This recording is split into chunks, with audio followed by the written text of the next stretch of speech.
Welcome to Flosstube and Variety Show number 100, oh my, 25, 125 maybe? 124, something like that.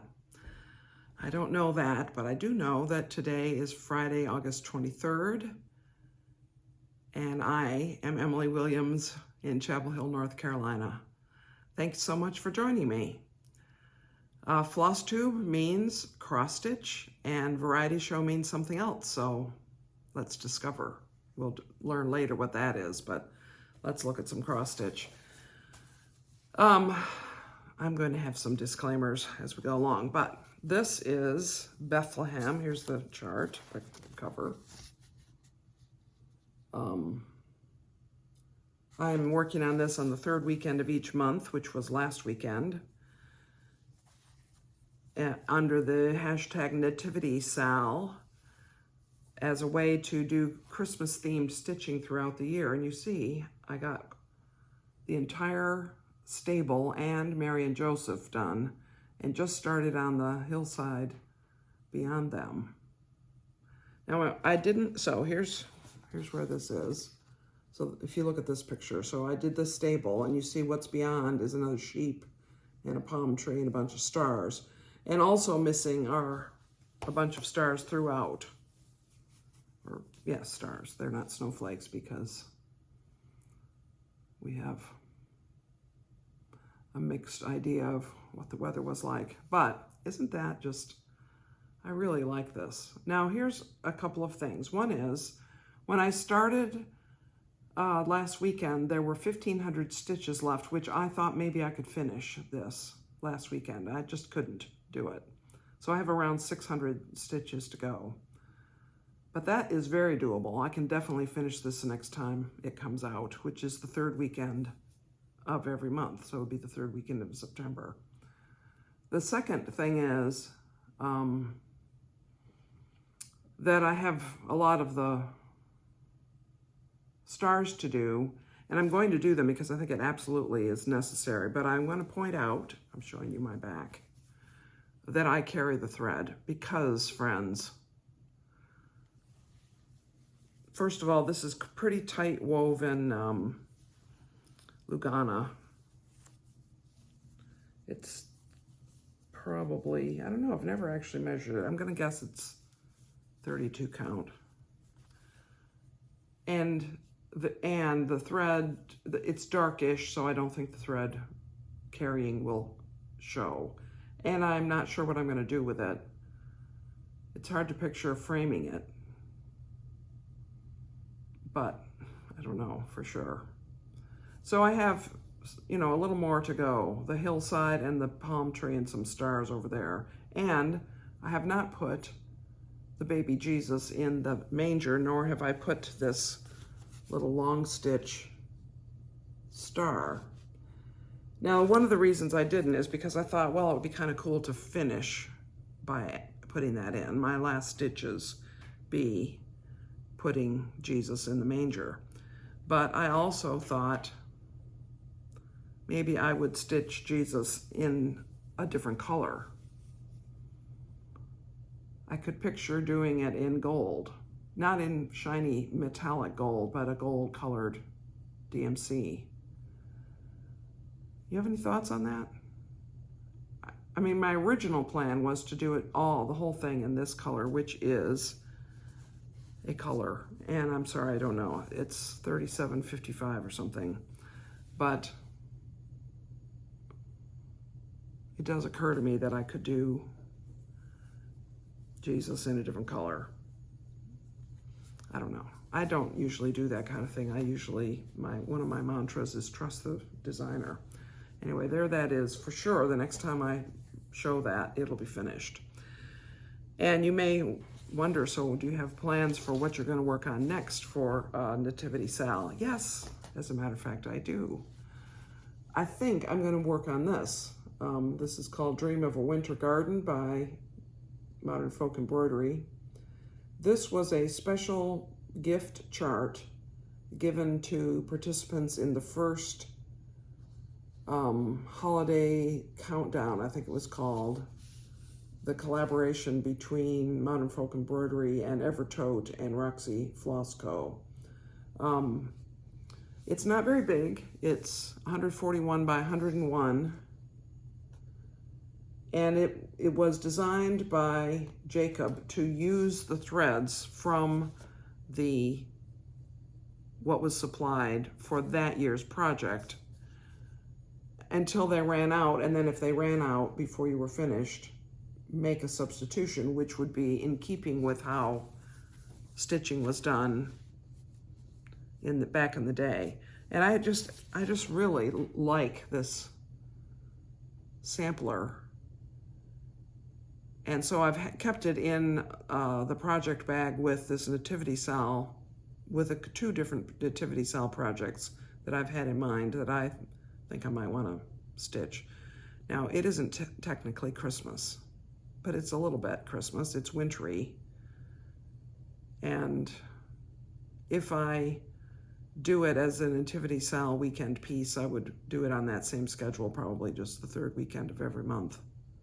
So I am really thinking of doing that. Again, if I did it on 40 count, it would be 7 by 5 roughly, which is small. If I did it on 36 count or 18 count Ada, it would be 8 by 6. So even at that size, it would be small. I wouldn't do it at a lower count than that because I want to use one strand of thread. I think it is better that way. So anyway, that is nativity cell stitching. I also worked on Jane Thompson by the Scarlet House. This was an exclusive through the Homespun Needlework cross-stitch group. And I really thought I was going to get more done. That is, I thought that the amount of time I devoted to it was going to produce more result. It is slow. So what I did is I added a few more words, and I added more red flowers in this interior border, and I added more leaves. Going down the side, I think I have another thread's worth of leaves, and going across the interior border, all the leaves are in up through the point where I've done the flowers. So I have 2 more flowers and, I don't know, what is that, 5 more leaves or 3 more leaves or something to finish up to that point. And when I was stitching over here on this downward border, I've added leaves into that. I don't remember, that might have been some time ago. Oh, I think I also carried the border around the corner. I don't think I had quite done that the last time I showed it. But anyway, I'm excited about this. It was interesting because I was not in front of this. I was just thinking about it, and I thought, oh, there is no alphabet in this sampler. And this is an adaptation, and I don't know what the antique looked like. So I don't know whether there was an alphabet in the original and the designer just chose to take it out, but I'm enjoying that. Now here, you may remember last week, I said that I was really focusing on 5 pieces for the month of August. Under the Roof of Blue Ionian Weather, Jane Thompson, Sampler 193, and then the 2 pieces that only happen on weekends, which is Mighty Acorn, the Blackbird Weekend, BBD Weekend Sal, and the Nativity Sal, Bethlehem. So that's one thing I said. And another thing I have said before is that whenever I'm working on this, I just don't want to stop. So guess what? I have discovered that I told you some untruths. First of all, when I was working on Jane Thompson, I did want to stop. That's interesting. And secondly, I did not touch Sampler 193. No, I think I did 1 day of stitching on Sampler 193, but I did not touch Under the Roof of Blue Ionian Weather. So I'm not showing you those because, 200 stitches on Sampler 193, I mean, it shows, but it's not. And I mean, it was quite instructive to go through this week and realize that I needed more variety than I had set myself to do. And I thought, well, Emily, you can do anything for 1 month. And it turns out I can't. I could only do it for the week prior to my declaration of my focus. So I thought that was pretty interesting. And of course, because I am not a legalist person, and because I am a gracious person, I pulled out Simone Smalls. I'm working on this Biscornu here. There's another picture of it. And I so I'd finished the top, and so this time I started on the bottom.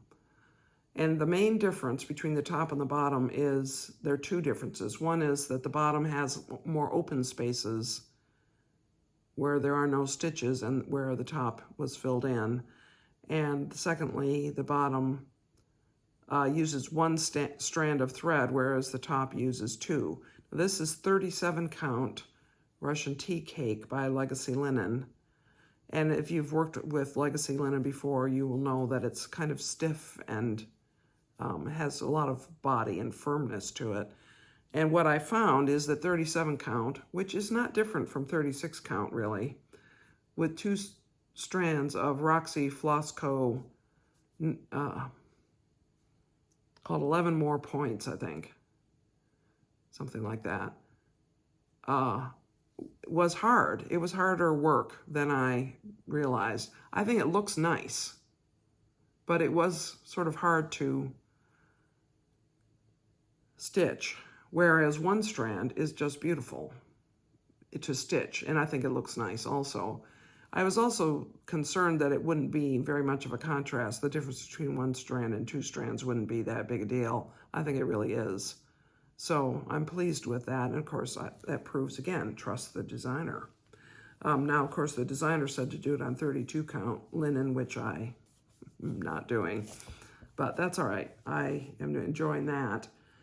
This amount that I stitched on here, it also just shows, so this the bottom that I did, is about an hour and a half's worth, maybe 2 hours worth of stitching is all.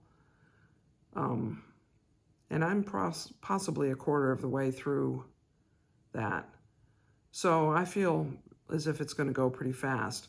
It's amazing the difference that cutting out central stitches in a solidly stitched piece can make in how it feels, how quickly it works up.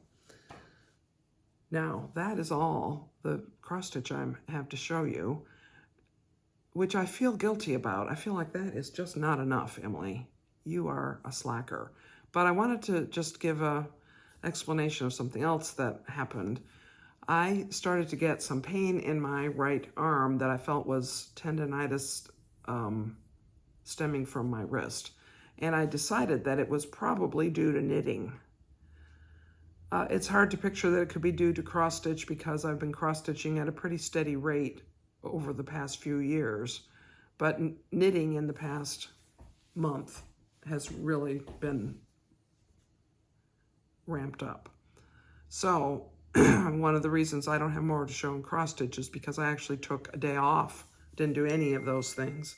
Whoops, I have a notification. You probably heard that, sorry. I didn't do any, I did neither knitting nor cross stitch for a day. And other days I've done less cross stitch and then focused on work in my sewing room, which is a whole different set of emotions. Therefore I felt like I could do that without it aggravating whatever was going on in my arm. And I feel so much better. Just a couple of days of rest and lower levels of activity and no knitting. That's sad. I will say fine. Today has been perfectly fine. Yesterday was perfectly fine. So I feel like I'm going to be able to get back on track with cross stitching, maybe take up the knitting again with much less, don't knit for an hour straight. Knit for 15 minutes and then set it down and do something else. So, but meanwhile, I definitely have gotten more done in the sewing room, which is good. It's good because Cindy and I have scheduled that we're going to make a galloping horse video on Labor Day weekend. Now, let me think. That is a week from now, right? I think that's right.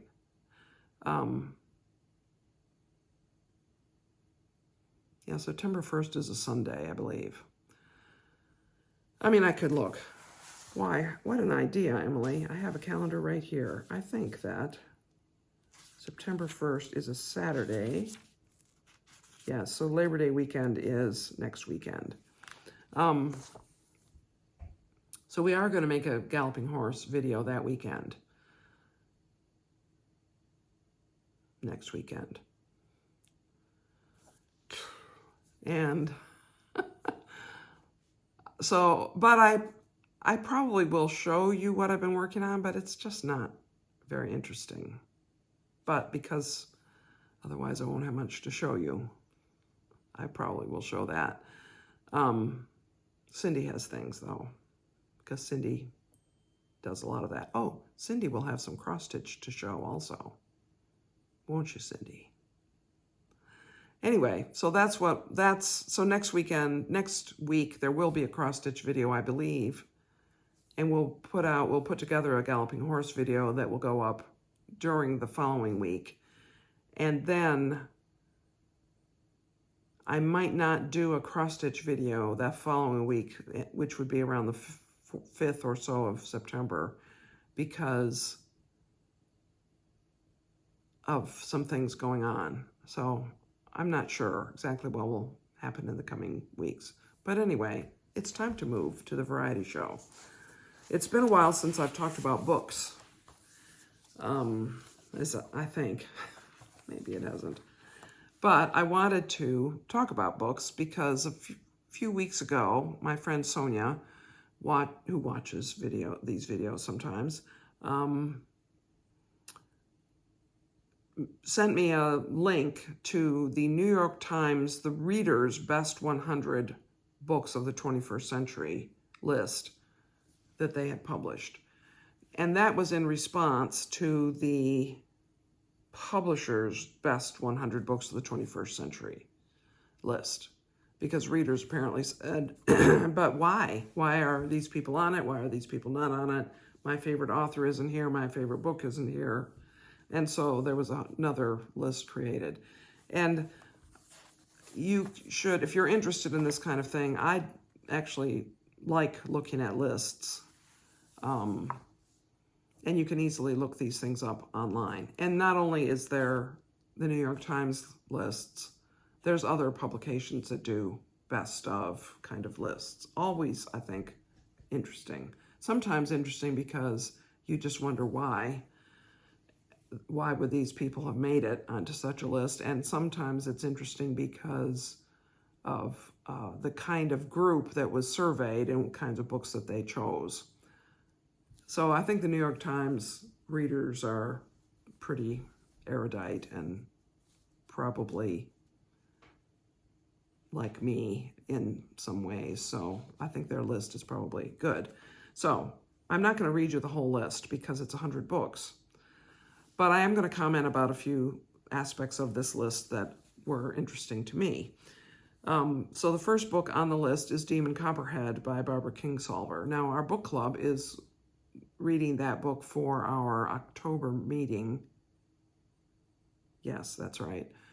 And it is apparently strongly based on David Copperfield, which we read as our classic selection a few years ago. So that's interesting that it's slated for us already. I have read about the first 20% of it, and it is David Copperfield in a different setting. A little bit disturbing in a way, because I think, well, if the story is so good and you think it's so good that you just wanted to use it, then why don't we just all read David Copperfield? I mean, there's arguments to be made that Charles Dickens is hard to read for the modern casual reader, but David Copperfield is an excellent book, and I'm sorry, you can probably hear the ice maker. I no longer bothered to turn that off. when I'm about to record a video. But of the first 7 books on this list, our book club has read 5 of them and is about to read Demon Copperhead. So we have read number 2, All the Light We Cannot See, number 3, A Gentleman in Moscow, number 4, The Goldfinch, number 6, Educated, and number 7, Tomorrow and Tomorrow and Tomorrow. That's the book we just read for this month's meeting for August. I haven't finished it, so don't tell me anything about it. That's all right. And then it goes along where there's books that we haven't read for a while, and then at number 14 we read Wolf Hall. At number 18, I don't think we read Middlesex, but I read it. And then numbers 24 and 25, so 24 and 25, we read Bel Canto by Ann Patchett and Gilead by Marilyn Robinson. Then we read some others, Cutting for Stone, The Book Thief, The Covenant of Water, The Cutting for Stone and Covenant of Water by Abraham Verghese, very good books. Olive Kitteridge, Life After Life, I think we read that. If we as a book club didn't read it, then I read it. The Song of Achilles, I have suggested any book club readers within the Sound of My Voice, I'm suggesting that we read Lessons in Chemistry by Bonnie Garmus for a November book. Gone Girl, we read The Nightingale, The Hunger Games. We might not have read The Hunger Games. I might have read it. Where the Crawdads Sing, The Dutch House, another Ann Patchett book. It's interesting to me, the books by Ann Patchett that didn't make it onto the list. This is interesting.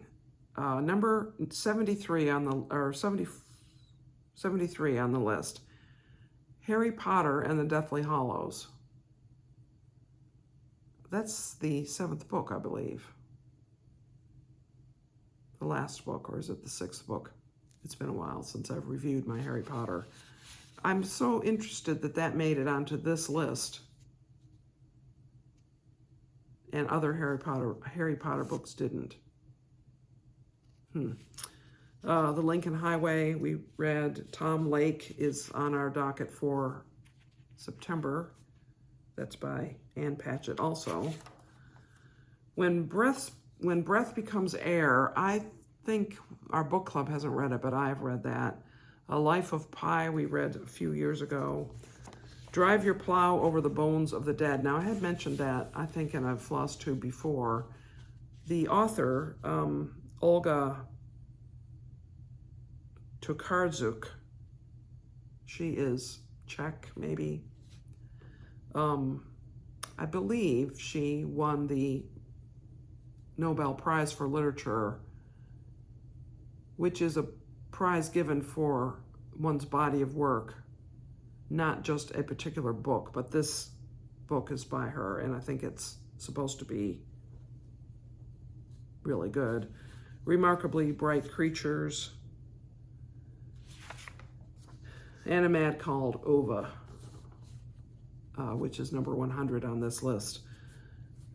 And my book club,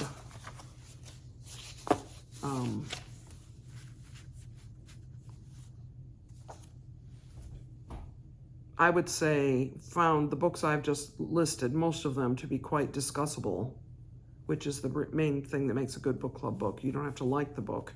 You just have to find things. It just has to spark discussion.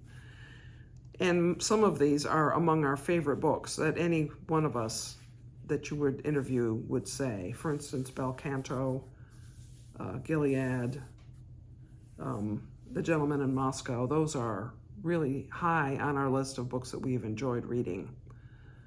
So I'd suggest that if you're interested in books that you go and check out the Reader Top 100, New York Times, and then there's the Top 100 books which were selected in a different way. I think it's the book reviews list that is not, I don't think, a New York Times publication. Maybe it is. Maybe it's the New York Times Book Review, probably. Which is not necessarily, in fact, it is definitely not the same. I think there's a 39 book overlap between the two lists. And I did a quick count. I think I've read 27 of these books. The good news, either I've read or we're about to read in book club. The good news about having a list like this is that probably you can't go wrong. Probably any book you choose from this list is worth your time. And it may be that it won't be a book you love. It may be that it's a book that you can't wait to talk about in your book club. That could be. Now, some of the books that are not on this list surprised me a little bit, but I then realized I think these are supposed to be books that were published in the 21st century. So it's possible that some of the books that I'm missing were published in the 20th century, though perhaps the very last part. I think I've mentioned to you before, of course I don't even have a copy of this book to show you, but a book that did not make it and an author that did not make it, the author William Kent Krueger, and the book Ordinary Grace. It is probably in the top 10 of my favorite works of fiction that I have ever read. I've read it a couple of times, 2 or 3 times. I do recommend it. It is, I'll say, literature, but stuff happens. It's a coming-of-age story. I think I've talked about it even fairly recently, but if I'm asked to recommend a book to give to somebody who's willing to read, I mean, it has to be somebody who's willing to put the effort into reading a 350-page book, I recommend that one. It has themes of faith and family, loss, and growing up are the themes, I would say, of that book. Now, any of the books that I have listed here, I could tell you whether we liked them or not. For instance, I'm just glancing again at this page. The number 4 book on this list is The Goldfinch by Donna Tartt. We read it, but it is a depressing, hard book. That is a very hard book. Educated. It's interesting that it's listed here. I guess maybe this is not necessarily a distinction between fiction and nonfiction. I actually can't remember, because this book was listed as a memoir, I think, category when we read it. And it's sort of presented as a true story, but I, anyway, was a skeptic. I did not think it could possibly be very true. I did not think that, so there's a lot of, I would say, cruelty and abuse in that book. And I did not think that it was realistic that that could have gone on, even in the setting that it did, in reality. And, well, I don't want to give too much away, but it was, again, it's a book that I would not read again, but very discussable. It caused us to have a lot of very interesting discussion in our book club. So that is what I wanted to talk about. I may or may not stick to my plans. It didn't work, so I'm not one to keep forcing myself to do something. So who knows what I'll have to show you next week. I think at the very least, I will have Jane Thompson to show, because whereas I said I actually found I couldn't work on it nonstop, I could definitely do more on it. And hopefully I will return to Under the Roof and Sampler 193, because especially Sampler 193, I would like to finish this year. and the time it is a passing. It is amazing to me. It is 4 months till Christmas. 4 months, people. 4 months.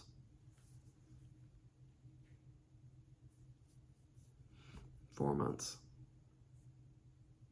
This is why you should do Nativity Sal with us the third weekend of every month.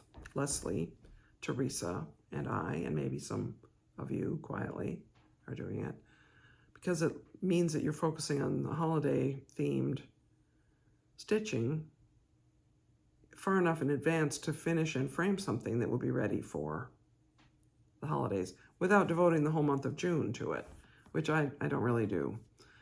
So I will be back next week. It'll be the last video before Sampler September. I have some, well, I had some thoughts on that before I jettisoned my self-discipline this past week. But we'll see what happens, won't we? Even I will have to say, I'll see what happens, because I don't know. Thanks so much for watching.